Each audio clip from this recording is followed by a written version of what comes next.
guys, so today I'm doing my July wrap up. I really didn't read that many books this month. Other than that though, it was kind of like a really good reading month because all of the books that I read were 4 or 5 stars, which is amazing. So jumping straight into my first 4-star read of the month was Heart of Darkness by Joseph Conrad. This was my 3rd reread of this book and the first time that I actually enjoyed it. The other 2 times that I've read this, I hated it, and this time I was completely shocked, blown away. I enjoyed it. I kind of put it down to watching Apocalypse Now, the movie. It's kind of loosely based on this book, and I think it just gave me an overview of who the 2 main characters were. So Milo, I can't remember what his name is in the film, and Mr. Kurtz. So Mr. Kurtz is basically a crazy European guy who ends up living solely with a tribe in Africa, and he kind of expects them to treat him like a god. And Milo is a man who hears about Mr. Kurtz and gets kind of roped into taking a boat journey through Africa down a river to go and bring Mr. Kurtz home because Mr. Kurtz is unwell. So it's essentially Milo's journey to Africa from England, seeing how people are treated over there, seeing what colonialism is doing to Africa, and eventually meeting Mr. Kurtz as well, although that's kind of only really a short section of the book. So yeah, watching Apocalypse Now, which has a different setting and somewhat different characters, slightly different plot, it kind of has the essential overarching similar type story anyway. So that really helped. So would recommend that if you're thinking about it. But like I said, really enjoyed this book. I really enjoyed the writing. It's really dark. It creates a really ominous sort of tone, and I just really enjoyed that. There's in particular this one scene where they're going down the river in the boat and a really heavy fog drops down, so they can only see like a meter around each side of the boat, so they can't see where they're going or anything, so they kind of just have to stop. And it's just so creepy and ominous, and I loved it. It really explores the darkness of humanity, and I was interested in that as a theme. It's set / it's written by a white person at a time when racism was used as an excuse for colonialism, like to justify it. So it does have that perspective, which is disturbing and problematic, obviously, but I do find it interesting that Milo, the main character, at times he is very critical of colonialism, even though he's very racist himself. I can also understand why I didn't enjoy this. The first 2 times that I read it, the passages of text, if I can show you a good example, are very long and very dense. I noticed that the author can spend at times like half a page or an entire page on one singular thought that the main character is having, or like one singular thing he's looking at. He can describe it for like an entire page, and that I find is why it's easy to get lost, because you're trying to focus on the story, but then there are these like blocks of text about other stuff. So overall I enjoyed this book. I've been studying it a bit more in my class at uni as well, so I've been finding that interesting, and like I said, I gave it 4 out of 5 stars. Okay, so if I look different, I just had to go do something, but now I'm back. So my next 4-star read for the month was God is Good for You by Greg Sheridan.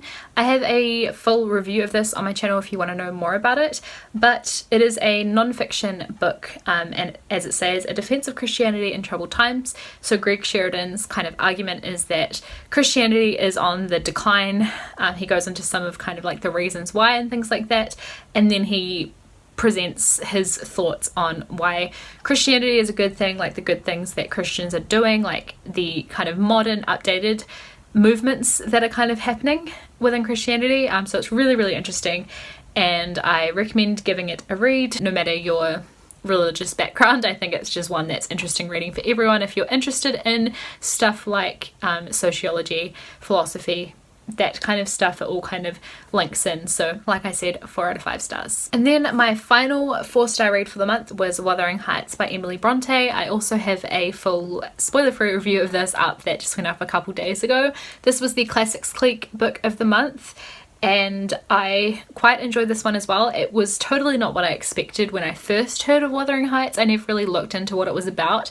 I thought it was going to be a really light-hearted romance, but it's actually a very dark, kind of tragic, horrible story. It follows a man called Heathcliff and a woman called Kathy and their tumultuous lives. They kind of grow up together as children and they're quite close friends, but they have this very toxic kind of relationship. They both end up marrying other people, and it just follows the horrible things that happen and the way Heathcliff treats people. He's a very cruel person. Kind of the reason that I gave it 4 out of 5 stars, I explained this in my review, but basically because the characters are all so horrible, most of them, I wasn't emotionally invested in the story, but I did enjoy it. So moving on to my 5-star reads, the first one was Othello by William Shakespeare.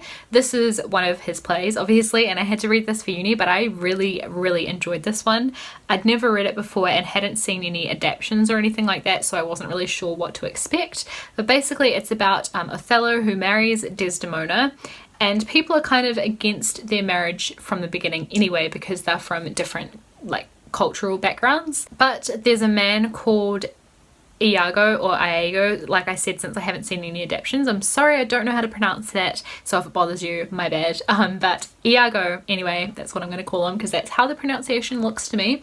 He is kind of upset by the fact that Othello picked someone else to have quite a high position in his military or whatever, and Iago's really jealous. So Iago sets about to essentially ruin Othello's life by making him suspicious of Desdemona, thinking that Desdemona's been cheating on him. A lot of drama ensues and just, it's ridiculous. Iago is kind of this puppet master pulling all these strings and playing with people's emotions and manipulating them. So he does it in such a way that they all hurt each other. So he doesn't really have to do anything except tell them stuff about what other people have said or what other people are doing. It's incredible. He's a mastermind and a horrible person, but it's just fascinating to watch unfold and very dramatic, as you can imagine. Possibly over dramatic, but I really enjoyed that about it. I found it kind of fun, and also the fact it's something that made it even funner or funnier in a way, which sounds a bit weird when it's a tragedy, but I was just completely amused by the fact that everyone thought Iago was such a lovely guy. They all just would do these little rants about how great he was, and meanwhile he's the one who's destroying all of their lives. I just found that really amusing. So highly recommend this play if you're interested in picking up some Shakespeare. I thoroughly enjoyed this one. My final 5-star read for the month was Mr. Peacock's Possessions by Lydia Sison. This is one that I feel like I read ages ago. I read this at the beginning of the month and it feels like it was so long ago, but I really enjoyed this one as well. This is a historical fiction novel set in, not in New Zealand, but about halfway between New Zealand and Samoa on an island.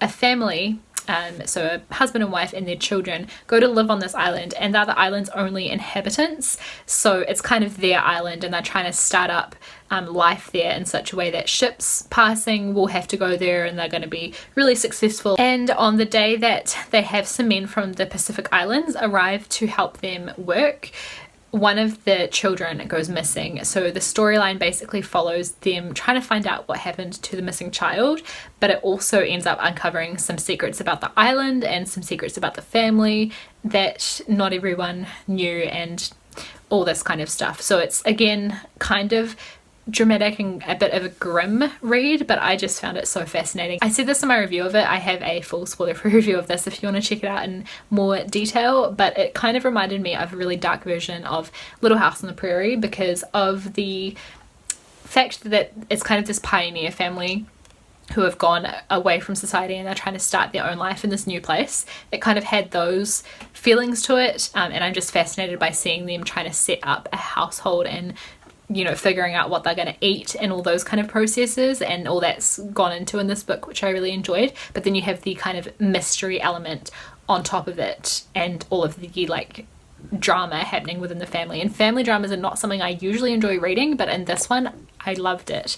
And it makes me think maybe I should give those kind of stories a bit more of a go, because I really enjoyed this one. So it definitely makes me want to read more historical fiction based around New Zealand and this kind of area of the world as well. Yeah, really enjoyed it, highly recommend it. So that is it for my July wrap up. Thank you guys for watching. If you want, you can follow me on Instagram and Twitter and friend me on Goodreads. All of that is linked down below, and I'll see you guys with another video in a couple days. Bye.